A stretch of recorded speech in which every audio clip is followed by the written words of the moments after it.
¿Qué tal?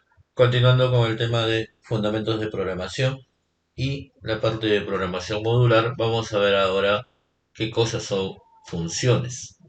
Una función es un conjunto de instrucciones, como lo es un algoritmo, de manera ordenada, solamente que este conjunto de instrucciones, trabajadas desde un módulo independiente, permite ejecutar una serie de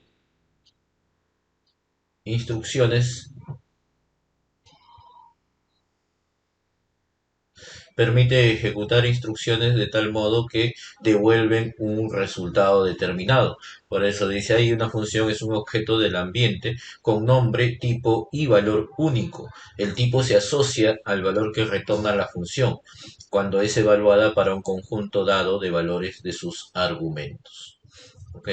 Entonces, nosotros viendo qué cosa es una función, tenemos que existen funciones que están determinadas por el sistema, en este caso por psein. Psein tiene ciertas funciones que ya proporciona, como por ejemplo podemos mencionar las funciones matemáticas, las funciones de cadena y otras funciones más que podríamos mencionar en su interior. O sea, estas funciones que estamos viendo a continuación, como por ejemplo para determinar el seno, el coseno, tangente, para determinar la raíz cuadrada, en el caso de cadenas, la longitud, subcadena y otros elementos, son funciones que pertenecen al PSeInt, como dice acá, como herramienta de desarrollo. PSeInt posee una lista de funciones que ya están definidas. PSeInt no es un lenguaje de programación, pero al igual que los lenguajes de programación, en este caso, maneja ciertas funciones que pueden ser utilizadas, ya que normalmente de manera algorítmica no existen funciones, pero en este caso se dan dentro de esta aplicación. Son usadas, dice, para diferentes propósitos de devolución de datos en una determinada operación. Entonces, para revisar un poco cómo trabajan estas funciones, vamos a hacer algunos ejemplos basándonos en el desarrollo de funciones definidas, en la ejecución de funciones definidas por el mismo sistema. Tenemos acá un ejemplo que dice, usando la función trunc o trunc, devuelve la parte entera de una división. Entonces, ¿cómo haríamos un ejemplo en el cual, utilizando esta función, que es una función matemática que pertenece a PSeInt, nos devuelva la parte entera de una división? Vamos a revisar el ejemplo dentro de PSeInt. Bien, tenemos acá un PSeInt. Vamos a crear aquí una función. Vamos a crear acá una función. Vamos a indicar acá primero el proceso. Vamos a llamarle, por ejemplo, eh, entero división. ¿Ya? Vamos a extraer la parte entera de una división.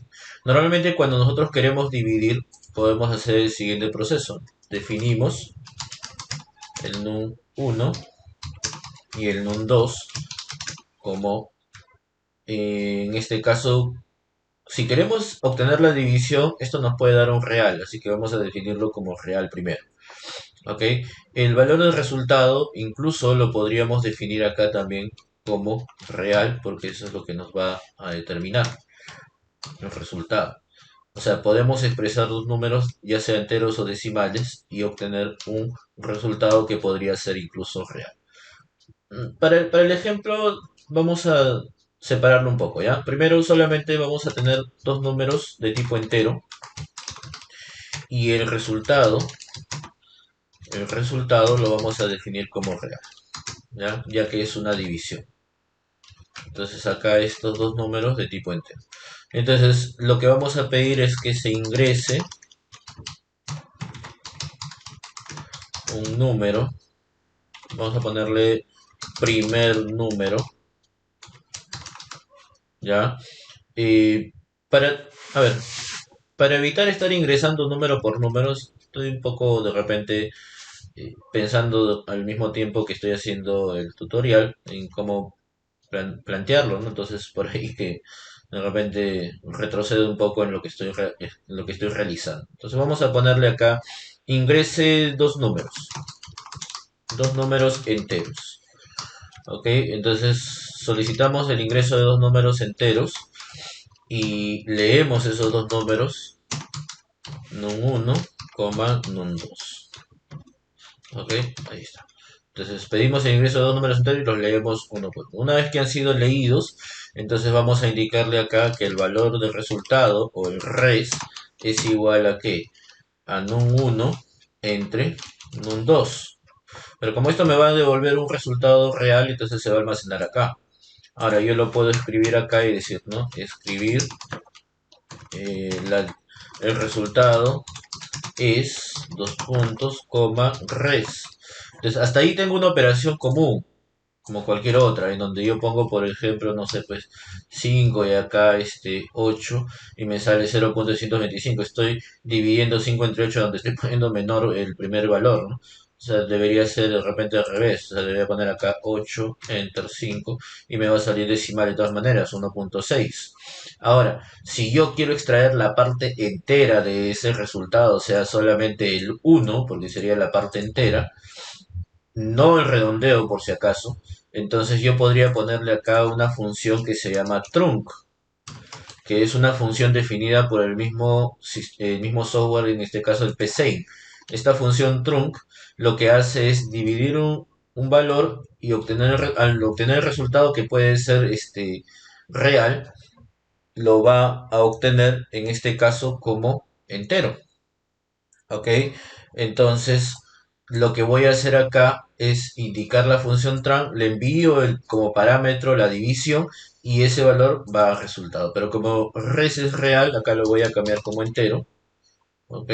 Y voy a tener como resultado ahí el número 1. ¿Te das cuenta? Entonces, tron lo que hace es extraer la parte entera de un decimal. Es muy diferente a que tú si uses, por ejemplo, una función que redondee, ¿no? Una función que redondee, por ejemplo, sería RND o, o RAN, creo que es, no, ROM. Vamos a probar acá. Lo que pasa es que acá a veces en los operadores hay que verificar. Por ejemplo, ahí están estos son los operadores, acá están las funciones, mira. Hay una función, por ejemplo, Readon, ahí está, Readon se llama. Readon, ¿no? Readon es una función que me determina en este caso el redondeo. Por lo tanto, acá me saldría 2. ¿Por qué me sale 2? Porque era 1.6. Entonces 1.6 es 2. Pero eso es en el caso de querer redondear. En el caso de querer extraer solamente la parte entera, en el caso de querer extraer la parte entera, yo lo que hago es usar la función trunc, que extrae la parte entera de un valor decimal. En este caso, la división. ¿Ok? Entonces ya tenemos el primer ejemplo.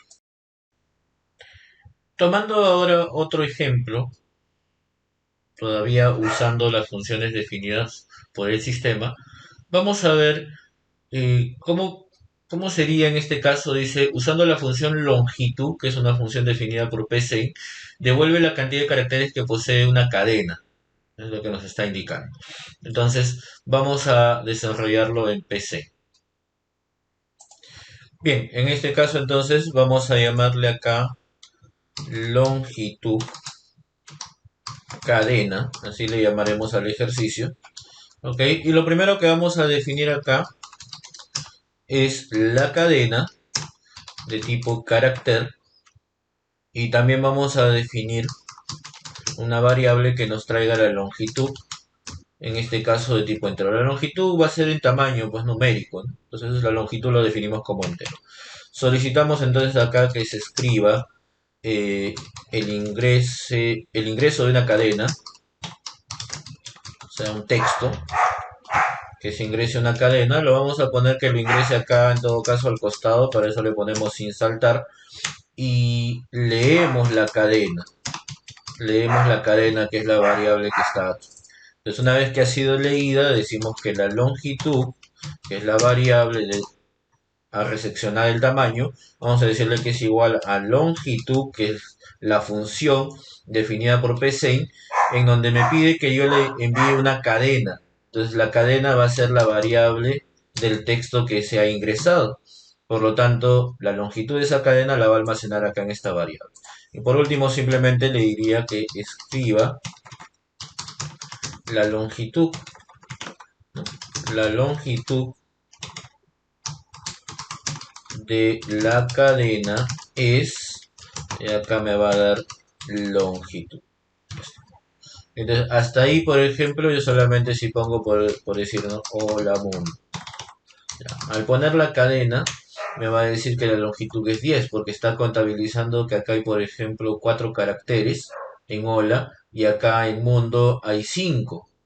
Hasta ahí sería 9, pero está tomando el espacio en blanco también como un carácter, por eso me dice 10. ¿Ya? Entonces, con esto lo que estoy logrando es que a través de una función llamada longitud me devuelva la cantidad de caracteres que tiene la cadena. Entonces ya por ahí ya estamos viendo o estamos entendiendo un poco mejor de cómo trabaja una función o qué es lo que hace una función. Pero ahora todavía como estas son funciones definidas por el usuario, por el sistema, todavía no sabemos cómo trabajan de manera interna o qué es lo que hacen para poder entregar ese resultado que nos está devolviendo en una variable determinada y que para poder hacerlo necesita de ciertos parámetros, ¿no? Entonces, para entender eso, vamos a ver qué serían entonces o cómo serían las funciones definidas ya no por el sistema, sino por el usuario. Bien, entonces tenemos que las funciones definidas por el usuario son funciones también como las que hemos visto hace un momento en los ejemplos anteriores, pero que estas funciones, para el caso de ser definidas por el usuario, necesitan que el usuario las cree, ¿no? Por eso dice definidas por el usuario. Son funciones que son creadas por un usuario. Este usuario lo que hace es crear un pequeño módulo algorítmico que devuelva un resultado basándose en una operación determinada, en la ejecución de ciertas operaciones de modo interno. Tú has visto, por ejemplo, que para poder sacar la parte entera de un número, lo único que has tenido que hacer es invocar a una función y enviarle ciertos parámetros. Para sacar la longitud de una cadena has tenido que invocar a la función y enviarle un parámetro. Entonces es ese el modo en que trabajan las funciones. Para poder utilizarse por lo normal, porque no siempre usan parámetros, pero por lo normal usan ciertos parámetros que permiten obviamente obtener un resultado. A diferencia de los procedimientos que ya habíamos visto en el video anterior, las funciones devuelven resultados. Los procedimientos lo que hacen simplemente es ejecutar acciones, pero la función no solo ejecuta la acción, sino devuelve algo. Entonces, las funciones definidas por el usuario son las que vamos a crear ahora. Ahora, para entender justamente cómo crear una función, veamos entonces cuál es la declaración de una función. Dice que para declarar una función, primero se coloca la palabra subalgoritmo, seguido del nombre de la variable que va a devolver el resultado. Subalgoritmo o subproceso, ¿no? Aunque acá, por ejemplo, esto es subalgoritmo o subproceso es para un procedimiento. Pero en el caso de una función, acá ya no se pone solamente subalgoritmo, sino se suele poner, si no me equivoco, función. Ahorita lo vamos a ver al momento de crear el algoritmo. Esta es una forma específica, pero normalmente cuando son funciones se diferencian de los subprocesos porque llevan el nombre justamente de función. Luego viene el nombre de la variable que va a devolver algo. Luego, esa variable se iguala al nombre de la función que se le va a asignar y entre paréntesis se colocan los argumentos. Entonces ahí termina. Pero si la función no devuelve nada, simplemente, pero no requiere argumentos, entonces simplemente es función, el nombre de la función y listo. Entonces es parecido al caso de los procedimientos. La variable de retorno es aquella variable que va a devolver el valor, o sea, ya sea la longitud en el caso de la función anterior o de repente la parte entera de un número. La variable de retorno es aquella variable que devuelve el valor. El nombre es el nombre que tú le asignas a la función. Y los argumentos, bueno, los argumentos vienen a ser los parámetros que tú tienes que colocar a la función para que tú le puedas enviar algo y la función pueda devolverte también algo a la vez. ¿Ok? Entonces, más o menos, ¿cómo trabaja una función para no redundar? No diría cómo funciona una función. Entonces, ¿cómo trabaja una función? En este caso vemos que una función se declara colocando la palabra función. ¿Ves? Acá en PCI se utiliza la palabra función. Luego, la variable de retorno y se iguala al nombre de la función. Y entre paréntesis, si no lleva parámetros, se deja vacío, ¿no? Y si no lleva parámetros, tampoco se ponen los paréntesis en el caso del algorítmico. Luego se crea la secuencia de instrucciones y seguidamente el valor de retorno, que es la variable que se ha definido acá y que adentro también debe definirse después con un tipo de dato, se iguala al resultado que va a obtener esa función. Entonces, cuando tú llamas a la función, el valor de retorno pasa a la variable y esa variable es lo que se devuelve. Y ahorita lo vamos a ver con ejemplo. Luego tenemos una forma de usar o crear una función utilizando parámetros, en donde es igual, ¿no? O sea, se usa la secuencia de instrucciones, el valor de retorno es igual, pero en este caso obviamente se usan parámetros y aquí no. Entonces dice, en la parte superior podemos observar la definición de la función colocando primero el nombre de la variable que retorna el valor igualándose al nombre de la función. Y entre paréntesis los parámetros necesarios que en primera instancia no los posee, pero en la parte inferior es de manera similar, solamente que se observa el uso de parámetros. ¿Ok? Entonces, para entenderlo un poco mejor, vamos a ver el ejemplo que dice, diseña una aplicación que permita leer un número de un mes y devuelve el nombre del mismo mediante el uso de una función. O sea, tú por medio de un algoritmo vas a enviarle el número de un mes y el programa te va a devolver el nombre del mes. O sea, el nombre del mes entre el 1 y 12, ¿no? Si tú dices, por ejemplo, el mes 5 te debería devolver mayo y así sucesivamente. Entonces, para hacer este ejemplo vamos a crear una función que me devuelva el nombre del mes. Y lo vamos a hacer directamente en PC. Bien, ya estamos aquí en PC entonces. Y acá vamos a ponerle, por ejemplo, vamos a ponerle ejercicio mes. ¿Ok? Aquí, principalmente, yo voy a definir el número del mes de tipo, en este caso, entero, ¿no? Es un número. Y luego voy a definir el nombre que voy a obtener, el nombre del mes, como carácter. Entonces tengo lo que va a ingresar y lo que va a salir. Ahora, debajo vamos a indicarle, ¿no? Escribir, ingrese el número de un mes. ¿Sí? Ingrese el número de un mes. Vamos a ponerlo al costado, entonces le ponemos acá sin saltar.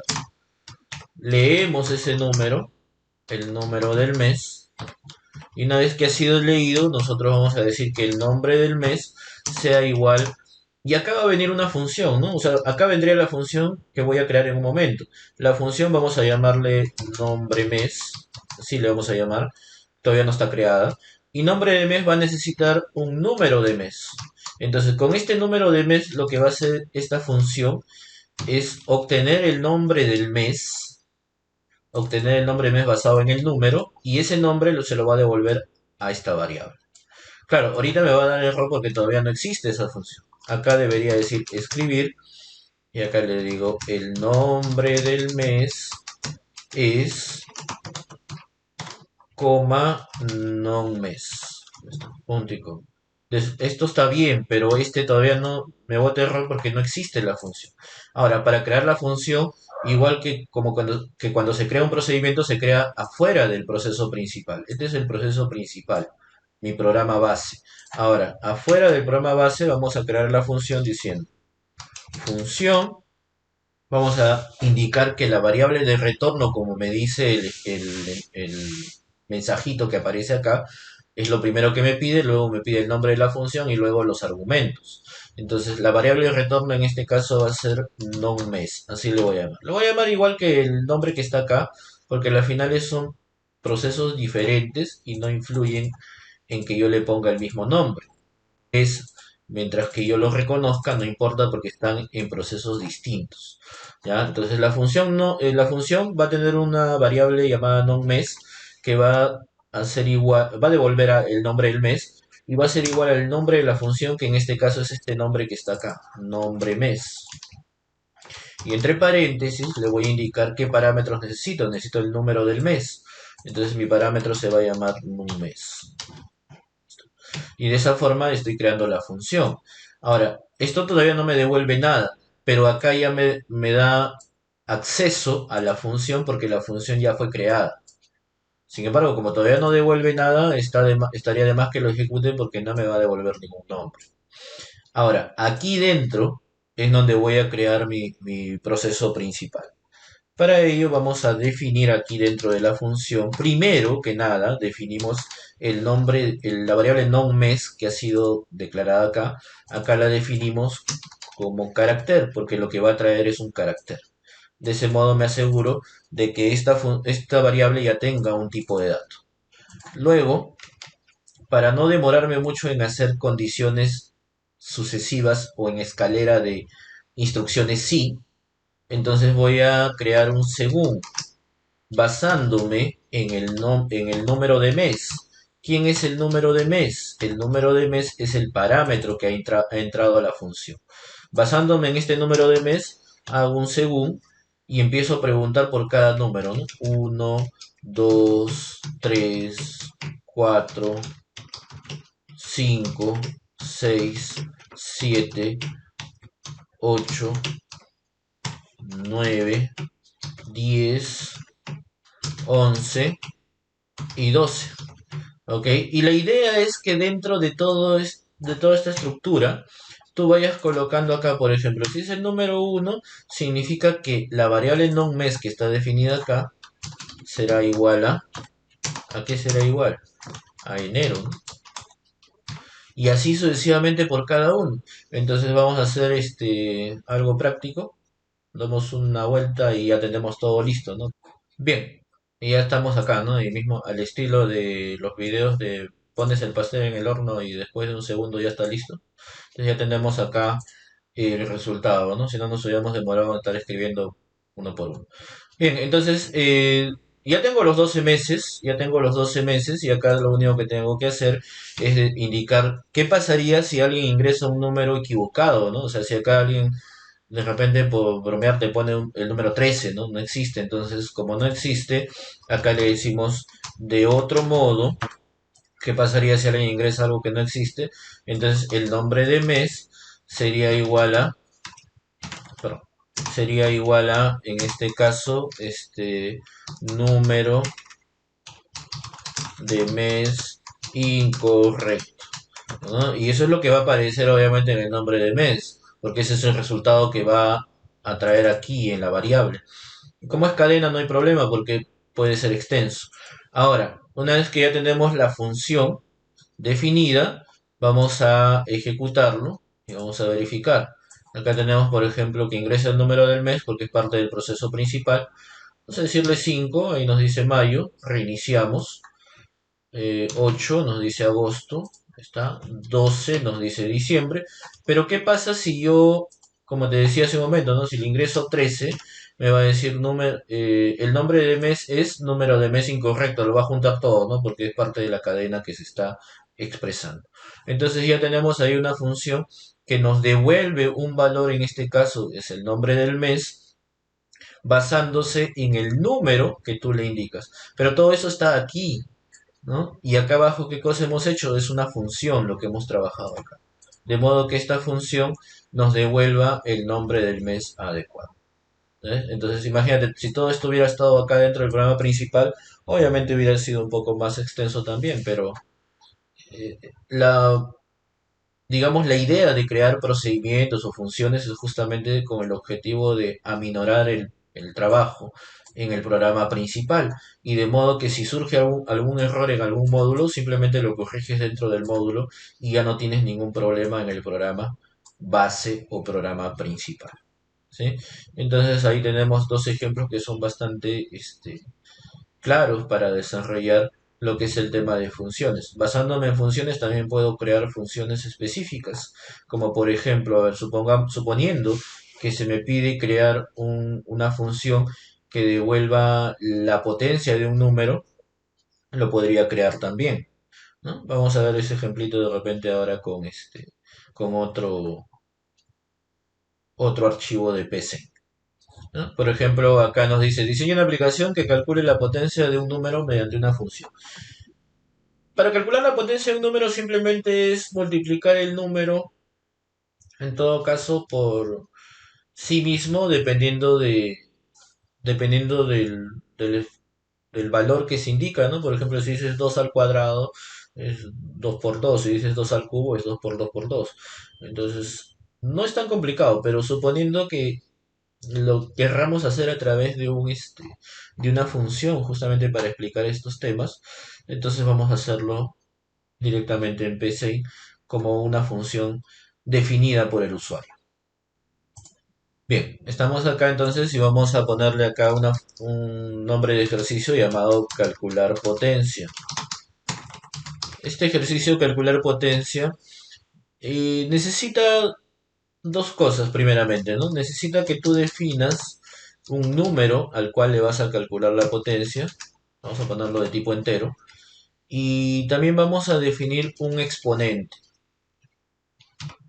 Un exponente. ¿Ya? Pero exp es una palabra reservada. Expo de exponente, vamos a poner. Y luego necesitamos definir también la potencia. O sea, el resultado. El resultado sería potencia. Esa. Entonces, esas tres variables que son enteras, en este caso, vamos a utilizarlo. El número es el número base, el otro es el exponente, al cual va a estar elevado, y luego la potencia es el resultado. ¿Ya? Si quieres le pones base acá como gustes. Luego, en la parte baja vamos a ponerle escribir, sin saltar, que se ingrese un número como base. ¿Sí? Ingrese un número como base. Vamos a leer ese número. Luego solicitamos algo parecido, pero para leer en todo caso como exponente. Y acá leemos el exponente. Entonces una vez que hemos leído la base y el exponente, vamos a decir acá que potencia va a ser igual a una función llamada potencia, que va a solicitar el número y el exponente para poder calcular la potencia del número que se ha solicitado. Entonces, esta función potencia todavía no existe, ya sabemos, y ahorita lo vamos a crear. Y luego tendríamos el resultado que deberíamos escribirlo, la potencia del, la potencia de, vamos a ponerle así, ¿no? ¿De quién? De número es, ¿cuánto? Potencia, ¿ya? Que es el resultado que va a ir acá. Pero como la función todavía no existe, entonces vamos a crearla acá abajo. Vamos a decirle acá función, para definir la función. Usamos una variable de retorno que en este caso es numérica, es la potencia. POC también le vamos a llamar. Esto va a ser igual a potencia, que es el nombre de la función. Y entre paréntesis vamos a pedirle el número y el exponente, que los podemos definir bajo los mismos nombres. Ya está. Entonces ya se crea ahí la función. Ya se crea la función llamada potencia. ¿Ok? Con los parámetros número y exponente. Ahora, estos parámetros hay que definirlos de preferencia dentro, igual que la variable de resultado. ¿Ya? Entonces acá vamos a definir POC, que es la potencia, y también vamos a definir, por ejemplo, el contador que va a ser usado para la repetitiva. Ahora, número y exponente también si quieres los puedes definir, ¿no? Como te decía hace un momento. Se pueden definir acá num, exp. Todo esto como entero. Para asegurarnos un poco de las variables, pero creo que aquí ya, lo que pasa es que acá ya los está definiendo al principio, entonces ya no es necesario ponerlos acá. Hasta ahí está bien. Si no, va a pensar, o sea, va a parecer como que es repetitivo, por eso es que ya no lo solicito. O sea, asume un valor automático, es variable, ¿no? O sea, si tú le pones número y le envías un número, asume que es un numérico. Algorítmicamente, volviendo a un punto, digamos, de detalles, algorítmicamente no existen pues mucho el tema de los tipos de datos expresados en una función, ¿no? Es más, las funciones de manera algorítmica no existen, salvo que, al menos las definidas por el sistema, salvo que tú puedas definirlas, ¿no? En este caso. Pero su valor o su tipo de datos se asume, entonces ya no es necesario colocarlos. Ahora, acá abajo vamos a indicarle, por ejemplo, que potencia empiece en 1 para que pueda multiplicarse, porque si empiezo en 0 siempre me va a botar cero, ¿no? Todo valor multiplicado por cero es cero, entonces voy a empezarlo en uno. Luego haré un para, donde voy a decir que el contador que he definido acá lo voy a inicializar, perdón, lo voy a inicializar en uno y le voy a decir hasta el exponente. Ahí está, hasta el exponente. O sea, desde uno hasta el exponente. Por ejemplo, si es 2 al cubo, entonces el exponente es 3, o sea, hasta 3. 3 veces lo va a hacer. Y acá le va a decir con paso uno, por ejemplo, si quiero asegurarlo, y le digo hacer. Entonces, esta repetitiva lo que va a hacer simplemente es decir que potencia va a ser igual a potencia por el número. O sea, si es uno multiplicado por el número, la primera vez va a dar uno, pero la segunda vez potencia y almacena la multiplicación y eso se multiplica con el siguiente, con el mismo número después o con el siguiente, perdón, ¿no? Sí, por el número, está bien, con el mismo número se multiplica y se multiplica ¿cuántas veces? Hasta que exponente lo indique. Entonces ahí quedaría. Y esa es mi función potencia. Ahora simplemente lo único que hago es que ejecuto mi aplicación y tengo, por ejemplo, 2 al cuadrado, una fácil. 2 al cuadrado. La potencia de 2. Acá voy a decir, no, la potencia de 2 al cuadrado, o sea, describirlo acá, ¿no? La potencia de número al, este, no sé, pues, al exponente, ¿no? Al exponente es, así debería ser, ¿no? Entonces dice, la potencia de 2 al cuadrado, a la 2, vamos a poner a la, así. La potencia de 2 a la 2 es 4. ¿Ok? Vamos a reiniciar. La potencia de 2 al cubo, 2 por 2 por 2. ¿Ok? Y así, o sea, me va a dar la potencia de un número basándose en lo que yo incluso hubiera podido hacer dentro de la misma aplicación. Pero como te repito, es el tema de la función simplemente para ir aclarando un poco, despejando las dudas, digamos, es hacer ciertos programas así pequeños que nos permitan hacer algo de manera independiente y que puedas reutilizarlo cuantas veces quieras. ¿Ok? Bien, entonces, teniendo ya estos ejemplos, espero que les haya sido de bastante utilidad y ya nos estamos viendo en un siguiente video tutorial. Bien, no dejen de suscribirse a la página de YouTube y a la página de Facebook también, bueno, para que puedan recibir o ir viendo también algunos materiales extras y videos tutoriales. ¿Listo? Muchas gracias.